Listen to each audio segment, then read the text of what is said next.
আমার একটু পছন্দ হয় এরকম, কারণ আমি চিংড়ি মাছের যে মাথা যা কিছু থাকে সবই রান্না করি, সেগুলোও শেয়ার করবো তোমাদের সঙ্গে। আর তোমরাই ভাবছো এত প্রতিদিন চিংড়ি মাছের রেসিপি, চিংড়ি মাছটা কোথা থেকে পাচ্ছি। হ্যাঁ, আমি সিক্রেটটা আজকে বলছি। আমি যখন একদিন বাজার গেছিলাম, প্রত্যেকটা মাছ দোকানদারের কাছে দেখি মাছের দাম, চিংড়ি মাছের দাম প্রায় 40 টাকা 50 টাকা, কিন্তু একটা দাদু বিক্রি করছে, উনি আমাকে বলছে 20 টাকা। বলে তুমি আমাকে এটা দাও আর তোমাকে আমি অনেকটা দিচ্ছি, কী বলে চিংড়ি মাছ 50 টাকা দিচ্ছি। তো আমাকে প্রায় 600-র মতো চিংড়ি মাছ দিয়েছিল 50 টাকাতে। তো 600 চিংড়ি মাছ খাওয়া মানে পুরো আমার গায়েতে অ্যালার্জিতে ভর্তি যাবে, অত খাওয়া যাবে না।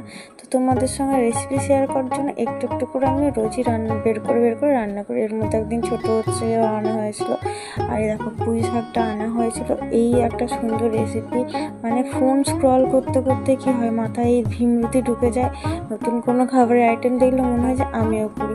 কিন্তু আফসোস, যেই সময় রান্না করছি সেই সময় তো আমার ভিডিওর মানে কি বলবো, এক হাতে রান্না আর এক হাতে ভিডিও বানাতে হচ্ছে। কারণটা হলো আমাদের গ্যাস শেষ হয়ে গেছিলো, আর এলপিজির এত প্রবলেমের জন্য, যার জন্য কি করেছিলাম উনুনেই রান্না হচ্ছিলো।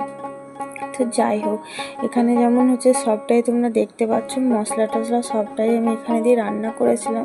কিন্তু সত্যি কথা বলতে না, এই রকম রান্না কোনোদিনও খাইনি। বিশেষ করে কুমড়োর সঙ্গে যে বেগুন দিয়ে রান্না হয়, সেটা আমার জানা ছিল না। আমার যতদূর মনে হয়, আমি যে ভিডিওটা দেখেছিলাম না, সেটা হয়তো কোনো আমাদের ইন্ডিয়ার কোনো ভিডিও না, ওটা হয়তো বাইরের ভিডিও। আর এখানে এটা কি দিয়েছে না, তো মাছের তেল। এই তেল নিয়ে তো মায়ের সঙ্গে খুব ঝগড়া। আমি তেলটা দেওয়ার পর আমি বুঝতে পারি তেলটা এত তেতো হবে। আমি যখন খেয়ে দেখি না মশলা কষানোর পর, আমার তো পুরো মাথায় চরক গাছ উঠে গেছিলো একদম। আরে এত তেতো কে খাবে? কেউ দিলে কিডোও খাবে না। তো যাই হোক, এখানে সব কিছু মশলা কষিয়ে নিয়ে একটু একটু করে গুঁড়ো মশলা দিচ্ছি।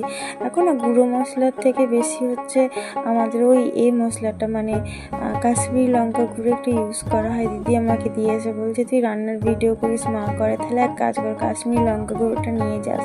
তো আমাদের বাড়িতে বেসিক্যালি কাশ্মীরি লঙ্কা গুঁড়ো ইউজ করা হয় না, যেহেতু তোমাদেরকে একদিন দেখাবো আমি গোটা সমস্ত মশলাকে বেটে আমি রান্না করতে, তার টেস্ট আলাদা হয়। আর গোটা লঙ্কা যদি বেটে রান্না করা হয়, সত্যি কথা বলতে হাত জ্বালার জন্য কেউ বাটে না, কিন্তু আমার কষ্ট হয় না, আমি বেটেই নিই। তো যাই হোক, এখানে তো এইভাবে আমি রান্না করেই ফেলছি। আর আমার